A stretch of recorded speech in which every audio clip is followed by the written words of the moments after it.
A riqueza natural de Red Dead Redemption 2 é simplesmente única. Você está no Geografia Topzera, eu sou o professor Josiel e hoje nós vamos aprender sobre o clima frio de montanha. Primeira coisa, à medida que a gente vai indo nessa direção, observando a bússola ali, vão aparecer algumas linhas quase que invisíveis.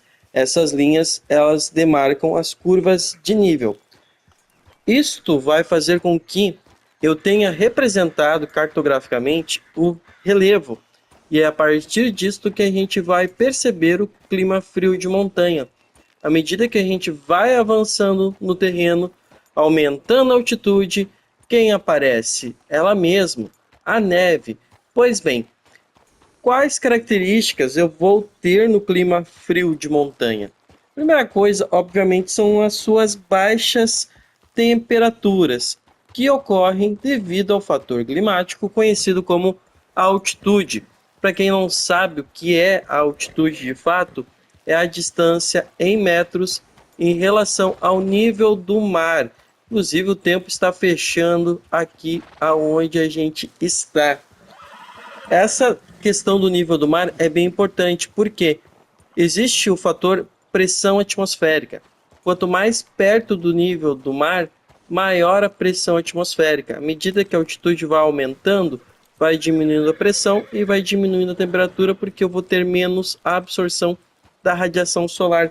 Numa média, a temperatura cai ali em torno de 0,6 graus a cada 100 metros, ou a gente pode arredondar a cada quilômetro, ou seja, 1.000 metros, a temperatura cai entre 6,4 e 6,5 graus Celsius em média, o que pode causar basicamente a queda de neve e gelo que são permanentes, principalmente nos picos. Então a gente já está aqui na neve, mesmo em regiões tropicais, tá?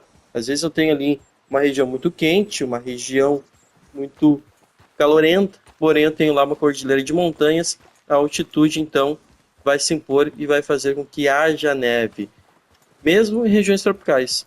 Obviamente que a nível do mar a temperatura ela vai estar bem grande, então pode ser que a neve ela demore mais para aparecer, ou seja, eu tenho que avançar em alguns metros para conseguir enxergar a neve, encontrar. Bom, quais são as vegetações típicas destas áreas?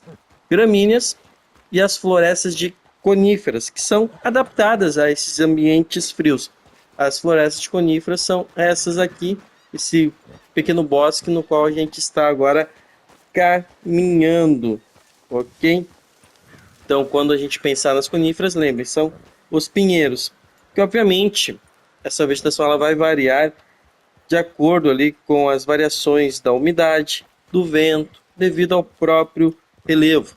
É muito comum a gente encontrar o clima o frio de montanha em grandes cordilheiras, como Andes, Himalaias, Alpes, entre outros.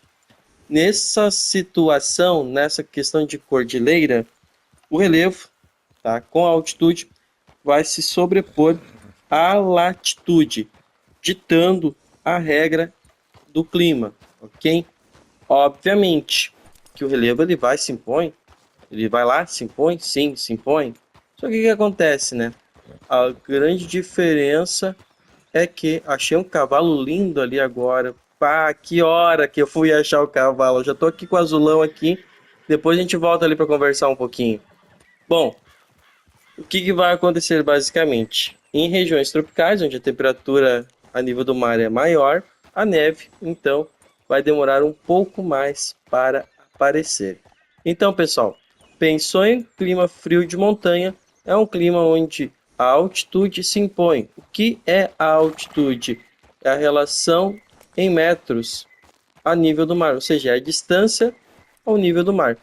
Quanto mais perto do nível do mar, maior vai ser a pressão atmosférica. Consequentemente, eu vou ter mais absorção de calor. À medida que sobe, a pressão diminui, o ar fica mais rarefeito, a gente absorve menos radiação e, consequentemente, o ambiente fica mais frio. É muito comum a gente encontrar esse clima nas regiões montanhosas. Formação vegetal que nós temos, essa aqui, ó, conífera, e lá adiante você tem as gramíneas. Lembrando que a gente pode ter a tundra também em áreas de grande altitude. Certo, gurizada? Não dá bobeira, a gente inscreve aí na Geografia Topzera. Vamos ver que cavalo é aquele. O nosso cavalo branco aqui a gente perdeu de bobeira quando a gente foi ajudar os Braithwaite. Mas paciência, jogo que segue. Forte abraço e até a próxima aula.